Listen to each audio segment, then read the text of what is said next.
Hepinize merhaba arkadaşlar, videomuza hoş geldiniz. Bugünkü videomuzda Forza Horizon 4 Rehber serisinin ikinci bölümünü çekeceğiz.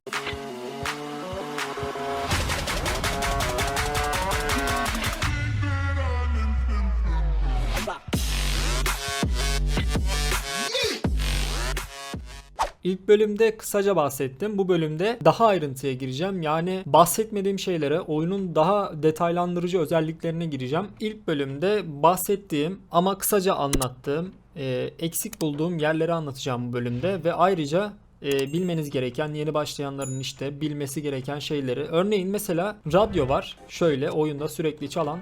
Biz bunun sesini oyunun ayarlarından sadece 1'e indirebiliyoruz. Yani şöyle göstereyim size. Sese geldim. Biz bunu tamamen kapatamıyoruz. Bunu hangi tuşla kapatıyoruz diyorsanız şöyle backspace'in yanında eksi tuşu var. Eksi tuşuyla hem bunu değiştirebiliyoruz hem de kapatabiliyoruz. Daha sonrasında yine C tuşuyla ennamız var. Bu da böyle yarışmak istiyorum. Mesela yarışmak istiyorum dediğiniz zaman bu hani telefonlarda oluyor ya. Şimdi isim vermeyeceğim. Onun gibi işte sesleniyorsunuz. O da size ne yapmanız gerektiğini söylüyor. Bunu değiştirebiliyor musunuz bilmiyorum. Ama sohbet tuşunu değiştirebiliyorsunuz. Onu da tek tek göstereceğim. Ama daha önemli şeyler var. Onlardan başlayalım bu bölüm.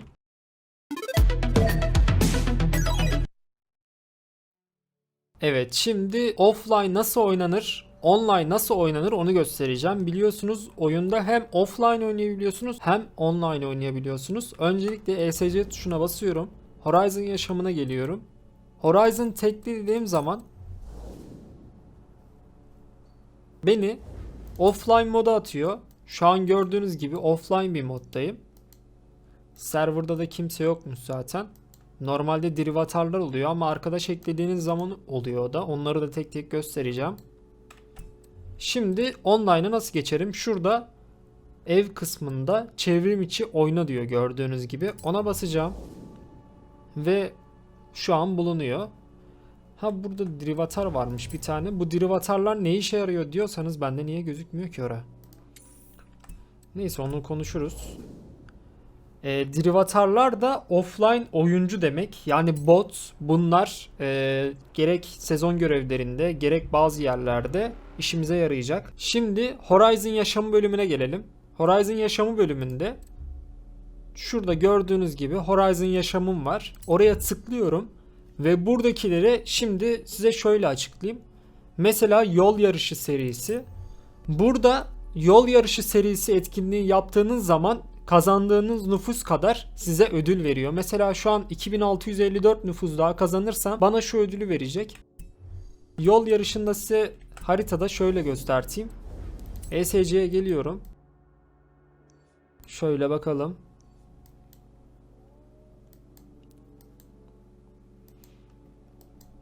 Hiç yol yarışı yok ama şöyle tümü mü desek acaba? Şöyle mavi yerler. Aynen şu.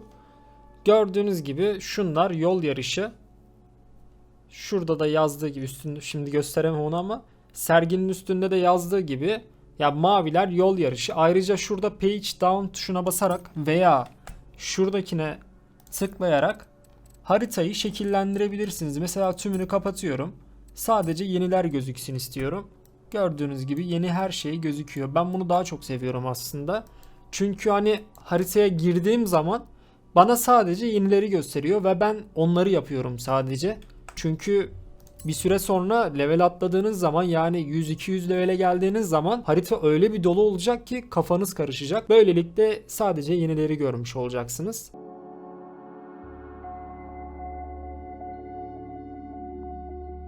Şimdi oyunun grafik ayarları falan var. Biliyorsunuz bunları. Şöyle grafik ayarlarına videodan giriliyor. Burada grafik için ayarlar gözüküyor. Gelişmiş de var, temel de var. Ama bunları dikkatli yapmanız lazım. Şu an benimki ortada mesela. Normalde ben bunların hepsini ayarlarını tek tek yapıyorum. Ben bunun hakkında bir tane video çekmiştim. 20 dakika. Grafik videosu uzun biliyorum ama bazı arkadaşlarımız 2x yapıyor. Yani öyle de yapabilirsiniz ama gerçekten faydalı bir video. Tamamen yani grafikle alakalı her şeyi çözebileceğiniz bir video. Ben burada hepsinden teker teker bahsettim. Şu anda bildirim kısmına onu koydum. Oradan izleyebilirsiniz. Daha sonrasında yine ayarlar kısmında zorluk ayarları var. Bu zorluk ayarları ne işe yarıyor? Ondan bahsedelim biraz. Mesela şu an ABS açık diyor. ABS kapalı, ABS açık. Bu mevzu nedir onu göstereceğim şimdi. Kaydet ve devam et. Şimdi ABS'i biliyorsunuz. ABS dedim, sonra ABS dedim. Şurada da zaten kapattığım zaman şurada ibrede göstermiyor artık ABS'i. Şimdi bu ABS frene bastığım zaman, yani hafif dokunduğum zaman direkt biraz daha çabuk algılıyor. Öyle anlatayım size ABS'i. Yani benim bildiğim kadarıyla öyle. Bu da tabii frenlemede bayağı bir kolaylık sağlıyor size. Ayrıca çekiş kontrolü falan bunlar da açık. Denge kontrolü. Mesela hani araba savrulduğu zaman kendi kendini toparlıyor. Öyle diyeyim size. Yine vites değiştirmeyi otomatik düz olarak burada ayarlayabilirsiniz. Kaydet ve devam et diyorum şu an mesela. Vites değiştirme E ile Q harfiyle yapılıyor. Mesela Q'ya bastım, şu an geriye aldı birinci viteste olduğu için. Tekrar Space'e basarak frene bastım. E tuşunu aldım. Daha sonrasında yine birinci viteste böyle zorlarsınız. Tekrar E'ye basarsanız ikinci vitesi alır. Tekrar E'ye basıyorum, üçüncü vitesi alıyor. Şimdi bu hani ibrede gösterilen TCR, ABS var ya, onlardan biraz yola çıkalım. Şimdi onların hepsini açıyorum. Tabi zorluk bonusu da düşüyor onları açınca. Açalım şöyle. Vites değiştirmeyi de otomatik yapalım istiyorsanız. Sürüş çizgisi dolu diyor. Bu dolu olsun. Bence bu mantıklı. Daha sonra şu hasardan da filan da bahsedeceğim. Şimdi açtım, gördüğünüz gibi STM, TCR, ABS diye 3 tane şey geldi. Simge geldi. Mesela bunlar, ben şimdi arabayı kaydıracağım. Bakın kendi kendine toparlamadı ama biraz toparlanıyor. Normalde kış olduğu için arabayı şu taraflara doğru savurması lazım. Ama o kendi kendine biraz toparlıyor. Bu arada şurada çıkan şeyi gördünüz değil mi? Ondan sonra bir nüfuz atlaması oldu. Tabi level atlamadı ama nüfuz kastık. Şimdi ondan da bahsedeceğim biraz. Bu da araç uzmanlığı ve yetenek puanına bakıyor. Şimdi mesela biraz kastım şu an. Bakalım ne verecek şu an. Şöyle bir duralım. 1000 tane nüfuz verdi. Şimdi arabanın bazı yeteneklerini kullandığınız zaman bu sizin level atlamanıza yardımcı oluyor. Biraz da oyunda sizi ilerletiyor tabi. Bunda da yine şöyle şu tarafı kırdığım zaman mesela 1000 veriyor burada. Drift attığım zaman 100 ile 1000 arası bir şey veriyor. Efsanevi drifte çıkarsanız 1000'e kadar yolu var. Ben yine bunun hakkında bir tane video çektim. Onu da izleyebilirsiniz. Şu an onu da bildirim kısmına koydum. Şimdi ben bunlardan aslında bu videolarda bahsetmek isterdim ama bu videonun uzamasına sebep olur. O yüzden ben bunları eski videoma yönlendirdim. Yani onlar daha mantıklı. Yani yönlendirmek daha mantıklı. Tabi izlemek ve izlememek size kalmış. Ben sadece merak edenler için bildirim kısmına koydum. Yani bilmeyeniniz varsa izleyebilir. Zaten bizi izleyenler de izlemiştir o videoyu büyük ihtimal. Şimdi aracı değiştirden bahsetmeyeceğim. ESC'ye geldiğiniz zaman aracı sokak ortasında değiştirebiliyorsunuz. Bundan kesinlikle bahsetmeyeceğim. Biliyorsunuzdur diye ümit ediyorum. Şimdi eleyici falan var. Şimdi bu eleyiciyi 3. rehber veya 4. 5. videoda bahsetmek istiyorum. Biliyorum modlarını oynamak istiyorsunuz. Yani oyunun ayrıntılarına girmek istiyorsunuz. Onları biliyorum ama yavaş yavaş gidelim. Bizim için daha iyi olur. Şimdi bir videoda hem eleyiciden hem Servet Adası'ndan hem Lego'dan bahsedersem hem de Horizon Super 7'den bahsedersem bunlar bu videonun 3-5 saat olmasına sebep olur. Çünkü ben bu oyunu mesela 300 saat oynadım. Hala girmediğim yerler bile vardı diyebilirim ya. 300 saatte de anlatılmaz bu. Yavaş yavaş hepsini ayrıntılı bir şekilde, detaylı bir şekilde anlatacağım. Merak etmeyin.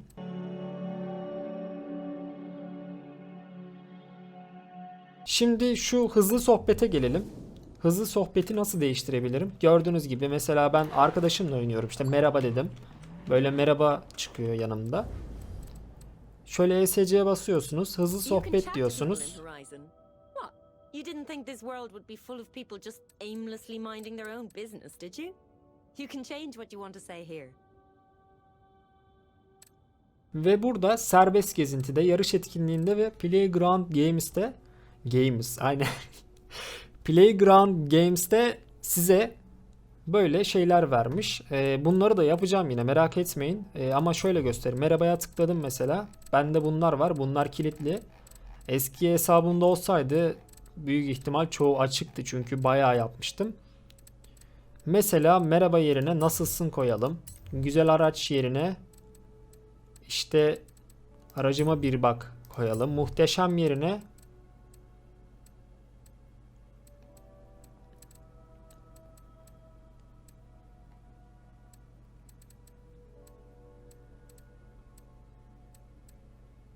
şunu izle koyalım.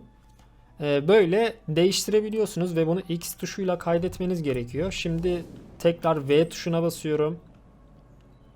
Aracıma bir bak dedim, gördüğünüz gibi. Şu an yanımda online bir oyuncu olduğu zaman, bu arada yine efekti kapatmamız gerekiyor galiba. Yine de kapatmayalım ya. Güzel bir hoş duruyor yani. Şimdi arkadaşı nasıl davet ederiz? Bunu da 3. videoda çekelim. Çünkü bu bazılarımızın yapamadığı, hata verdiği bir özellik. Bunu ayrı bir videoya alalım. Oyuncu listesinde gördüğünüz gibi şöyle serverınızdaki oyuncuları görebiliyorsunuz. Araçlar kısmında az önce bahsettiğim araç uzmanlığı bölümü var. Mesela ben buradan şu an 5000 nüfuz alacağım. Ve bu da gerçekten ilk başlayanlar için çok iyi bir şey. Yani size şöyle diyeyim. Araç uzmanlığı kastığınız zaman şurada kullanılabilir puanınız artıyor. Ve bu da sizin tek tek kullanmanızı sağlıyor. İlk sıra 1000. Genelde burada 1000, 2000, 3000, 5000 arası nüfuzlar veriyor. Ya ben level atlamak istiyorum, yeni başladım diyorsanız kesinlikle bu size göre. Yani 5000 nüfus ilk başlarda çok iyi. Ya size bayağı level atlatır. Hatta ben şöyle diyeyim, o videoda 10 level atladım. Hatta ben size şöyle diyeyim, o videoda 10 level atlamıştım. Bu arada o videoda galiba 200 levellerdeydim. Düşünün ya, 200 levellerde 10 level atlatıyorsa bana, bu levellerde de siz düşünün artık. Yani orayı kesinlikle yapın. Ya ben 37 tane araçta kullansam hepsi 1000 verse zaten 37.000 nüfus yapıyor. Arasında bunun gibi 5000 verenler de var tabi. Yani yapıp yapmamak size kalmış. Ben o videoda galiba 100-200 tane aracı yapmıştım. Yani güzel bir video olmuştu gerçekten. İzlemenizi tavsiye ederim. Şurada yeteneklerde, şimdi yetenekler kısmı Horizon yaşamı gibi. Ondan biraz bahsetmiştim. Biraz daha değineyim. Yine burada toprak yarışı var. O da haritadaki gibi. Ha, açıldı ya. Daha güzel oldu. Şöyle toprak yarışı var mesela. Bunu yaptığınız zaman yine oradaki artıyor. Tabii o Horizon yaşamında ödüller var. Mesela bunlar önemli değil ama ileriki zamanlarda çok iyi ödüller alabileceksiniz. Bu arada Playground Games oyunun bir modu gibi arkadaşlar. Bu modda her türlü şey mevcut. Mesela zombi oluyorsunuz. İşte bayrak taşıma gibi özellikler kullanabiliyorsunuz. Ama bundan sonra bahsedeceğim. Tamam, biliyorum şu an ilk alanlar heyecanlı oynamak istiyor. Ama bir önce yavaş yavaş gidelim. Hepsinden yavaş yavaş bahsedelim. Yani oyunun ilk önce bir özelliklerini öğrenelim. Mesela şu an drone modunu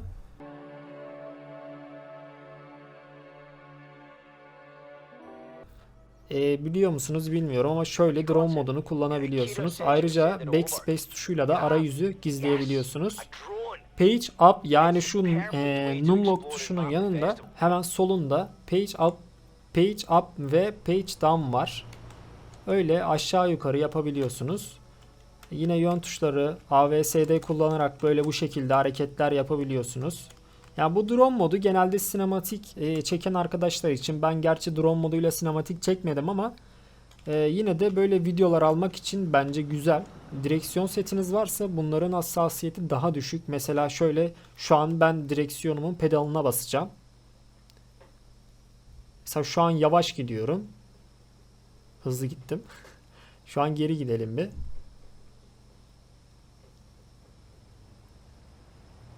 Böyle bu şekilde yavaşça, dur ben yapamadım galiba ya.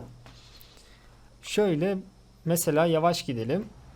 Yine hızlı gidiyor ya. Genelde fotoğraf modunda oluyordu ama ben drone modunda pek yapmıyorum. Ha, bir de fotoğraf modundan da bahsedelim. İyi açıldı konu. Mesela P tuşuna bastım. Yine backspace'e basıyorum. Gerçi benim fotoğraf biraz sıkıntılı ama ya mesela şu an fotoğraf modunda yavaşça ileri veya geri gidebilirim. Normalde böyle gidiyor. Ben mesela yavaşça böyle gidebilirim. Ya pedala basarak. Yine onun hassasiyetini siz ayarlarsınız. Tekrar backspace tuşuna bastım burada. Effect modu var. Effects modundan burada ayarları yapabilirsiniz. Mesela araba ışıklarını kapatabilirsiniz. Şöyle. Bunu da yine ayrıntılı bir videoda çektim. Hep videodan bahsediyorum ama izleyin ya, sizin için yararlı. Ha, izlemiyorsanız da ben burada yaparım, kendim başıma yaparım diyorsanız da fark etmez. Ben genelde gerçekçi fotoğraflar çekmek için o ayarları kullanıyorum. Bana da böyle bir açı veriyor açıkçası. Şu şekilde. Ya bu da gerçekçi oluyor yani biraz. Yine size bağlı tabi, izlerseniz ben şu an bildirim kısmına koydum. İzlerseniz sizin için faydalı olabilir. Şimdi gelelim. Yani mesela şu an kozmetik hasarı falan sıfırla var. Fotoğraf modunda onlardan ayrıntılı bahsettim. Ben bu videoda bahsetmek istemiyorum çünkü çok uzayacak. Yavaş yavaş bahsedip geçtim öyle. Daha sonrasında oyundan nasıl çıkıyoruz falan diyormuşum. Şurada festival oynatma listesi var. Bu daha açık değil. İleriki zamanlarda açılacak. Biliyorsunuz şu an ben levele göre gidiyorum. Levele göre anlatmak zorundayım. Tabii siz benden ileriki levellerde olabilirsiniz. O zaman eski videolarımı izleyin. Onları anlattım. Ama bu seride daha ayrıntılı anlatmak istiyorum. Biraz sizi bekleteceğim. O yüzden kusura bakmayın. Daha sonrasında burada bahsetmek istediğim, bu arada çarklardan hiç affetmiyorum. Burada istatistikler var. Yani bakmak isterseniz burada sürülen süre var, yarış sayısı var, garajdaki araç sayısı, bunun zafer sayısı, buradakilerden garaj değerini öğrenebiliyorsunuz. Mesela şu an garaj değerim 14 milyonmuş. İyi.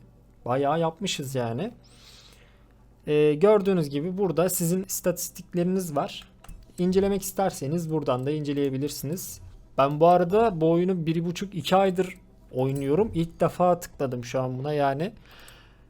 Bir değişik geldi ya. Şöyle bakabilirsiniz.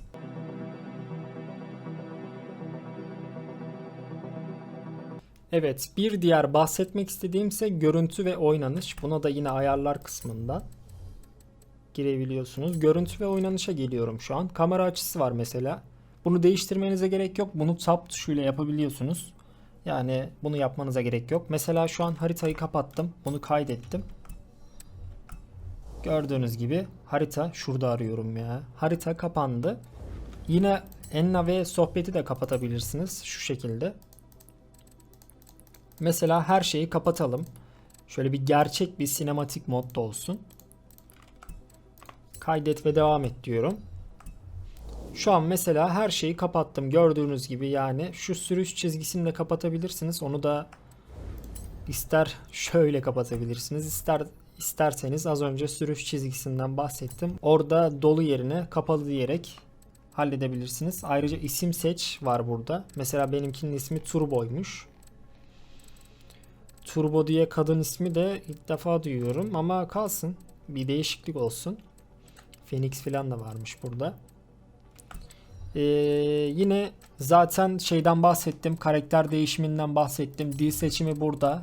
Burada değiştirebilirsiniz. Hani Türkçe yapmak istiyorsanız. Zaten bizimki Türkçe ama gerek yok yani. Daha sonrasında şu baş başa mesela yanınıza bir online oyuncu geldiği zaman sizi konvoyuna davet edebiliyor. Bu baş başa yani o. Yine bilmek isterseniz anlattım. Yine bilmek isterseniz. Görüntü ve oynanıştan şunların hepsini tekrardan açalım da biz. Ayrıca şu hız ölçerde analog veya dijital yapabiliyorsunuz. Onu da şu şekilde gördüğünüz gibi. Şöyle açalım bunları da. Bu arada konvoy gizliliği var burada. Onu söylemeyi unuttum. Sadece arkadaşlarınız size katılabilir veya sadece davet ile. Bunları da buradan kapatabilirsiniz. Sadece davet ile yapabilirsiniz. Arkadaşlarım bana katılabilir yapabilirsiniz. Mesela ben videodayken kimse katılmasın diye sadece davet ile yapıyorum. Gelen daveti kabul ettiğim zaman beni arkadaşımla konvoya alıyor. Ayrıca şu drift kamerası hassaslığı var. Bununla da yine oynayabilirsiniz. Cockpit diyor. O da şöyle göstereyim. Mesela şu an şöyle olursa tam olmadı ama yani drift kamerası bu tamamen. Yani sağa sola döndürdüğünüz zaman, drift attığınız zaman bu kameranın hassasiyeti, orada oynayabilirsiniz. Yine bahsetmek istediğim bu videoda başka var mı? Bence hepsinden bir detaylı bir anlattık. Yine anlatmadığımız var tabi. Bayağı anlatmadığımız var. Arabalardan bahsetmedim. Yine onlardan da bahsedeceğim ama yavaş yavaş önce bir oyunun dışını iyice bir anlamaya çalışalım. Mesela ben oyuna ilk girdiğim zaman direkt arabalara odaklandım. Yani bence bu bir hataydı. Oyunu anlamadan arabalara odaklandım sadece. Hani mesela bir araba alırsınız, o arabayı sürersiniz 10 sene boyunca ama arabaya hiç bakmazsınız. Ya içine, motoruna falan hiç bakmazsınız. Ben de bu şekil yaptım. Bu da bir hataydı tabi. Yine onlardan rehber videoları gelecek tabi. Tabi. Bu videoda anlatmak istediklerim bu kadardı. Daha sonraki videolarda yine detaylandıracağım. Yani bu videoda yeterli bu kadar. Daha da uzatmayalım. Zaten uzattığımız zaman bir süre sonra sıkar yani. Buraya kadar dinlediyseniz teşekkürler. Daha sonraki videolarda görüşmek üzere. Kendinize çok iyi bakın.